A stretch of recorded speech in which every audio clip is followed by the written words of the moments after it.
नमस्कार, मैं रजनीकांत साथ में आप सभी का बहुत बहुत स्वागत है। बिहार की राजनीति में एक बार फिर से एक नया सा भूचाल आया है। छोटी सी भूचाल है मगर पीएम नरेंद्र मोदी को काफी टेंशन में ला सकता है। ये 32 पन्नों का जो लेटर बॉम्ब नीतीश कुमार ने फोड़ा, उसके बाद से पूरे सियासी गलियारों में बहुत सारी चर्चाएं चल रही है। नीतीश कुमार का कौन सा ऐसा दाव है जिसमें प्रधानमंत्री का पसीना छूट सकता है। 1-2 करोड़ का मामला है नहीं, सीधा सीधी 13,000 करोड़ का मामला है। और ये जो 13,000 करोड़ है उसमें बुनियादी ढांचा, जल निकासी, बाल प्रबंधन और हवाई अड्डों को अपग्रेड और सौर ऊर्जा परियोजनाओं के लिए सहायता मांगी गई है।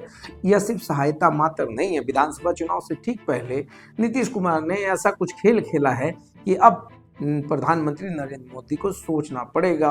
और सभी लोग कह रहे थे कि नीतीश कुमार अभी जो है अस्वस्थ चल रहे हैं। कोई अस्वस्थ नहीं चल रहे हैं। और मैंने पहले भी कहा है कि बिहार की राजनीति में नीतीश कुमार का कोई जोड़ नहीं है। नीतीश कुमार जब भी कोई फैसला लेते हैं तो बड़ा फैसला लेते हैं। दही चूड़ा तमाम समीकरण सब फेल हो गया है।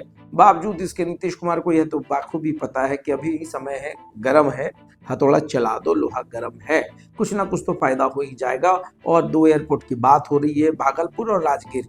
नालंदा में, राजगीर में एयरपोर्ट की जो बातें चल रही थी उस पर बहुत कुछ हो चुका है। बस नीतीश कुमार ने तो सहायता मांगी और सहायता में तो बहुत कुछ सोचना पड़ेगा। आपको याद होगा चंद्रबाबू नायडू ने तो पहले ही बॉल पे छक्का मार लिया था। मगर इस बार बारी जो है नीतीश कुमार की, और नीतीश कुमार को पता होता है कि कब कौन सा बॉल फेंकना है, कब गुगली में किसको फंसाना है।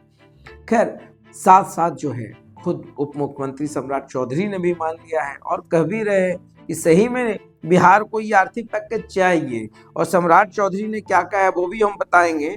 और इस पूरे मदद के बाद जो है पूरा सियासी समीकरण बिगड़ता हुआ दिख रहा है। मगर इसी समीकरण के अंदर अगर सब कुछ फिट हो जाता है तो 13,000 करोड़ का जो है एक बहुत बड़ा पैकेज बिहार को मिल जाएगा। विशेष राज्य का दर्जा, ये तो नीतीश कुमार को भी पता है कि कुछ होना है नहीं। और डिप्टी सीएम सम्राट चौधरी ने भी कहा 26 जिलों में जल निकासी सुधारने के लिए नए पुल और पुलिया बनाने की जरूरत है। नेपाल सरकार के साथ मिलकर ऊंचे बांध बनाने का भी प्रस्ताव है। इसमें गंडक, कोसी और कमला नदियों के आने वाली बाढ़ को रोका जा सकेगा। और बाढ़ की त्रासदी सबको पता है। कोसी की बाढ़ जो हमेशा ढूंढती है, सरकार को ढूंढती है, अधिकारियों को ढूंढती है और हर साल वही योजनाएं चलती है, पुल पुलिया निर्माण और तमाम चीजों पर।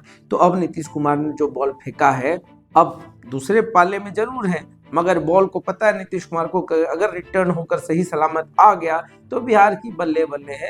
और नहीं तो फिर तो नीतीश कुमार कोई भी फैसला ले ही सकते हैं। बाकी तो सारा एंट्री एग्जिट पॉइंट राजनीति में कुछ तो फिक्स होता नहीं है ना, कब क्या हो जाए नहीं हो जाए। नीतीश कुमार को भी पता है कि कब कौन सा दाव खेलना है। और ऐसे ही बिहार के तो चाणक्य है नहीं, तो सब कुछ चल रहा है। नीतीश कुमार का 32 पन्ने का लेटर अब पसीना और माथे पर बल तो मोदी जी को जरूर डाल देगा। मगर बिहार के लिए बड़ा फैसला है, बिहार के लिए सोची समझी हुई एक रणनीति है। और नीतीश कुमार ने तो बहुत ही बढ़िया मांग किया, अगर एयरपोर्ट हो जाए, बाढ़ जो सबसे बड़ा त्रासदी के साथ बिहार के लिए बहुत बड़ा दुर्भाग्यपूर्ण भी हो जाता है ना। बाढ़ में हमेशा स्थितियां बिगड़ती रही हैं। तो ऐसे में सभी को पता है कि अगर बाढ़ की परियोजनाओं पर ठीक ठाक पैसा मिल जाएगा तो फिर जो बाढ़ के समय में बिहार की हालत होती है वो नहीं होगी। 2 एयरपोर्ट बनने हैं। 2 एयरपोर्ट बनने के बाद जो राजगीर अंतर्राष्ट्रीय पर्यटन स्थल है, नरेंद्र मोदी तो प्रशंसा करके जा चुके हैं ना, नालंदा आए थे, उनको सब कुछ पता है। और नालंदा खंडर का जब भग्नावशेष जो अब वर्ल्ड हेरिटेज के रूप में है, और पूरे राजगीर की अगर हम बात करें, नालंदा की बात करें, तो सबसे ज्यादा सैलानी जो है राजगीर और नालंदा आते हैं, बोधगया आते हैं। राजगीर की कनेक्टिविटी स्ट्रांग हो जाने से, हवाई यात्रा स्ट्रांग हो जाने से आर्थिक रूप की समृद्धि भी आएगी, आय का भी स्रोत होगा, राजस्व की भी वृद्धि होगी। तो इन तमाम चीजों पर नीतीश कुमार सोचते हैं। और नीतीश कुमार जब भी सोचते हैं तो एक बहुत बड़ा जो विचार होता है किसी भी राज्य को विकसित करने का, वो वही होता है। मॉडल उनका सब कुछ फिक्स्ड है और ये भी पता है कि बातों को कैसे मनवाया जाता है। तो खैर, इस पूरे समीकरण को देखना होगा, फिर देखना होगा नरेंद्र मोदी इस पर क्या फैसला लेते हैं, वो क्या कुछ बिहार के लिए कर सकते हैं। मगर 13,000 करोड़ की मांग है और ये मांग जो है बिहार की राजनीति को भी आगे तक लेकर जाएगी। और इसी मांग पर बिहार की राजनीति भी टिकी हुई है। केंद्र के साथ रिश्ते हैं और टीडीपी से लेकर के जदयू, ये 2 बड़ी पार्टियां हैं जिन्होंने केंद्र में नरेंद्र मोदी की सरकार को अस्थिर करने के लिए, अस्थिर की बात नहीं कर रहा हूं, स्थिर करने के लिए अपना पूरा समर्थन दिया है। टीडीपी ने तो पहले ही जो जोली में आना था उसने समेट लिया है, मगर नीतीश कुमार चुप कहाँ रहने वाले थे। पार की नजर होती है, दूरदर्शिता तो होती ही है, और सोच भी रहे हैं कि क्या कुछ अच्छा हो सकता है। तो बिहार में सब कुछ एक नया बहार है, तो बवाल भी है, और बवाल है तो इसके बाद क्या उबाल होगा वो देखना होगा। और नीतीश कुमार बिहार की बल्ले बल्ले करा दे तो बिहार की भी बल्ले बल्ले है, बाकी तो किसी संभावनाओं से इनकार नहीं किया जा सकता है। तो देखते रहिए साथ, बहुत बहुत धन्यवाद।